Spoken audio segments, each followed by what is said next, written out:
ዶክተር ታደሰ እንኳን ደስ አለ ወራሽን እንኳን ደስ አለ አህመድ እንኳን ደስ አለ። ትችላለህ፣ ጉልበተኛ ነህ። ገደልከው በመርፌ ገደልከው። ትችላለህ፣ ህዝብ እያገለገልክ ነው። ትችላለህ። አድናቂ ነኝ። ጀግና ነህ አንተ፣ ጀግና ነህ። አንተ ልክ ነህ። አንተ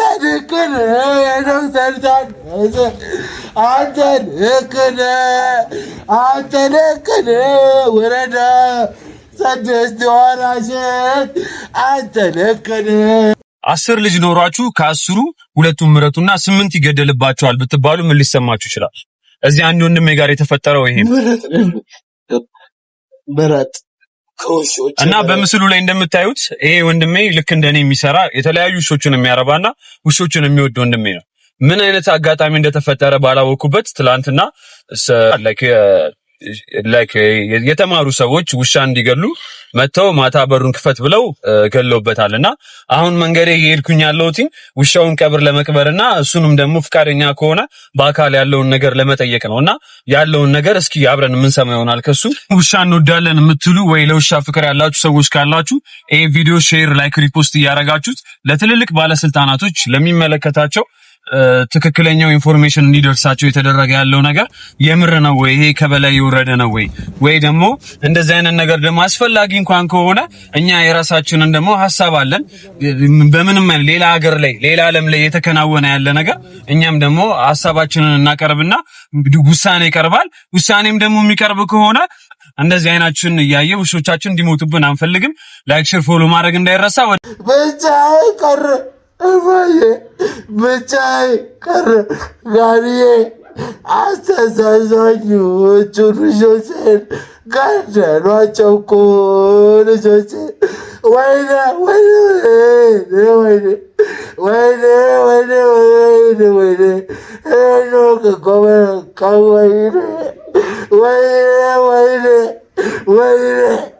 አፈር ልብላል።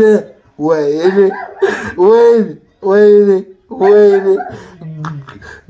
እድሜ ልኬን ከልጆቼ እኩል ከልጆቼ በላይ ያሳደግኳቸውን ውሾች ምረጥ። ለምንድን ነው በምን ልምረጥ? ማንን ላድን? ማንን ልግደል? 2 ምረጥ፣ 8 ግደል። 2 ምረጥ። ይሄን ያላችሁኝ ሰዎች ይሄን ምርጫ ግን ፈጣሪ እናንተ ላይ አያምጣባችሁ። በምትወዱት መሃል ምረጡ አትባሉ። እኔ ቅር እንዳልኳችሁ ፈጣሪ ቅር ይበላችሁ። ውሻ ባለቤት የመሆን መብት አለው።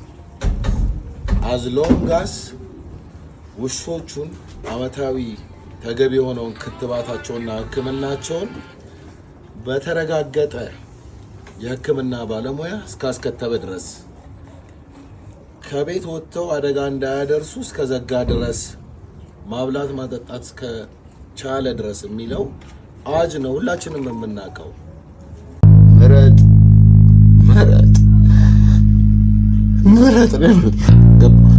ምረጥ ከውሾች ምረጥ። 2ቱም ምረጥ። ሌሎቹ እንግደላቸው። ምረጥ። ልጅ መረጣል።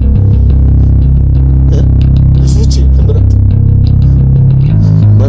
2ቱም ምረጥ። 2 ውሻ ነው ሊኖር የሚችለው 2 ውሻ። የቀሩትን እንግደላቸው። ምረጣል። ልጅ ይመረጣል ወይ? እያንዳንዱ እዚህ ያለው ገባ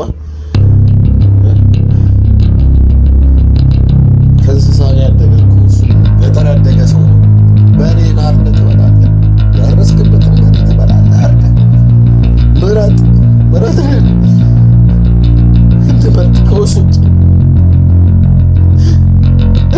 ሲቀሩት ሊገላቸው እያየ ሊገላቸው ገባ። ናዚ ታውቃል ወይ? ዞር አድርጎ ሂድ ብሎ እኮ ሊገላቸው አይደለም፣ በፊት እያሳየ ሊገላቸው እኮ ነው። እኔ ምን አረኩኝ?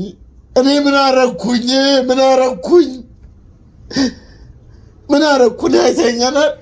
ከውሻ ጋር በኖርኩ በበላው ባደርኩ በወደድኳቸው ምን በደልኩኝ? ንገረኝ በእናትህ። ምን በደልኩ? ማጋ ደረስኩኝ? አንገቴን በደፋው ከሰው ተለይቼ ከእንስሳ ጋር በኖርኩኝ ህመሜን፣ ጉዳቴን፣ ማጣቴን፣ ልጄን ያጣሁትን ነገር በሙላ በውሾቼ ላገኝ በመሞከር ያጣሁትን ምን በደልኳቸው? ከመሸ የፍርድ ቤት ወረቀት አሳየኝ። ከምሽቱ 1 ሰዓት ከምናምን መጣ ቤቴ ልገባ አንኳኩተህ በር ከፍቼ የለ በስነ ስርዓት ከፍቼ እያናገርኩ የሕክምና ወረቀት ያላቸው ውሾች 10 ውሻ አለኝ። ጠየከኝ፣ መለስኩኝ። ተከተቡበትን አልከኝ፣ አሳየው። አንቀጹን አዋጁን አሳየው። ማንም ሰው የውሻ ባለቤት መሆን ይችላል። ውሻ ሊኖርህ መብት አለ። ውሾችን በስነ ስርዓት በየአመቱ የሚገባቸውን ሕክምና እስካሳከምክ በፍቃድ ባለው የሕክምና ባለሙያ እስካሳከምክ ድረስ ዘግተህ እስከያዝክ ድረስ ሰው ላይ ጉዳት እስካላደረሱ ድረስ የማኖር መብት ሕገ መንግስቱ ሰጥቶሃል አልኳቸው። ይሄ የድሮ ግን ይለኛል። አንቀጽ እያሳየሁት በነጋሪት ጋዜጣ የታወጀውንም እያሳየኋቸው ጉልበት ከሌሊቱ 1 ሰዓት ተኩል ላይ የፍርድ ቤት ወረቀት ሳትይዝ በጉልበት በር ይዘህ ምረጥ ከውሾች ምረጥ አለኝ። 2 ምረጥና የቀሩትን ልግደላቸው። አጥቼ ለቀቅኳቸው። ውሾችን ለቀቅኳቸው። ገደሉብኝ። ውሻዬን ገደሉብኝ። አፍነው ወሰዱ። ውሻዬን ገደሉብኝ። አስበላሁት። ውሻዬን አሳፈንኳቸው። ጉልበት አላቸው እነሱን የለይም። አፍነው ወሰዱ፣ ገደሉ፣ እንደፈለጉ አረጉ። እኔ አቅም የለኝም። ተሸነፍኩ፣ ወደኩኝ። ላድናቸው አውጥቼ ለቀቅኳቸው፣ ፈትቼ ለቀቅኳቸው። አልሄዳሉኝ፣ አባረርኳቸው። በዱላና በድንጋይ አባረርኳቸው። ገደሉት ውሻዬን። የሚያፍኑትን አፈኑ።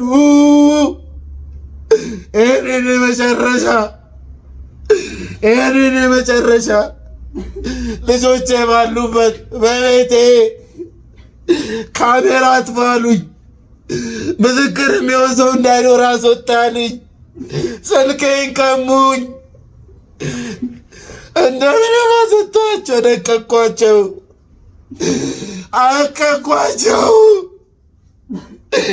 ለቀቅኳቸው።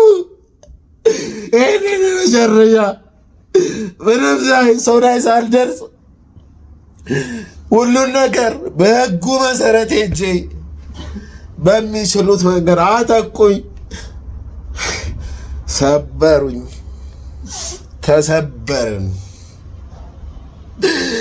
ተሰበርን።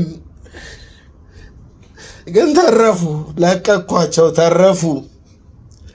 እሱ የፈጠራቸዋል። እኔ ነኝ ላስበላቸው የነበረው። ለቅመው ይኖሩ። እኔ ነኝ ላስገድላቸው።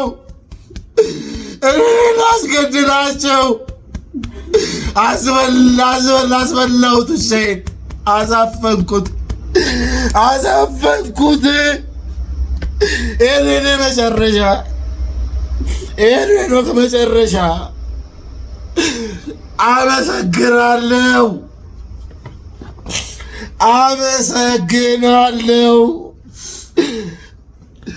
አመሰግናለሁ። የእኔ መጨረሻ ነው። ይህንን መጨረሻ ከፋኝ ከፋኝ ከፋኝ ከፋኝ ተሰበርኩኝ ተሰበርኩኝ።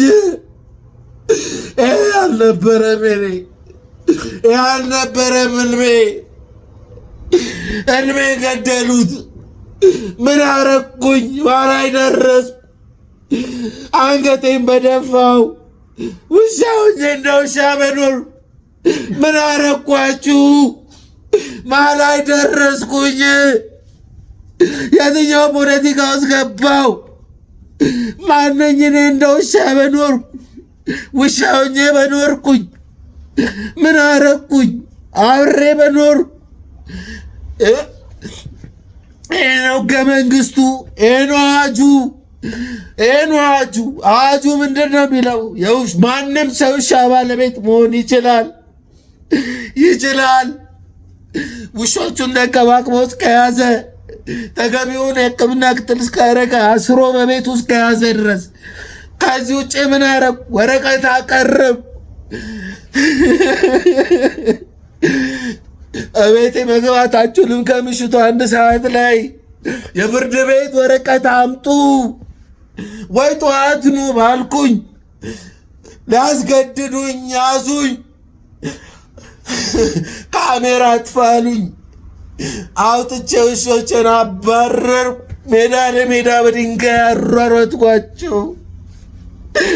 ፍረዱኝ። የኢትዮጵያ ሕዝብ ፍረዱ። ይሄ ነው መጨረሻ። ይሄ ነው መጨረሻ። አመሰግናለሁ አመሰግናለሁ። ግደሉኝ፣ ኑና ግደሉኝ። አለቀ። ምረጥ ምረጥ። እኔ ልምረጥ፣ ልጆቼን ልምረጥ። ለየትኛውን ቀድመን ለምገል ምስክር እንዳይኖር ካሜራን አጥፋ። እቤት ውስጥ ያለውን ሰው አስወጣ። ይህንን መጨረሻ። ሁላችሁንም አመሰግናለሁ አመሰግናለሁ።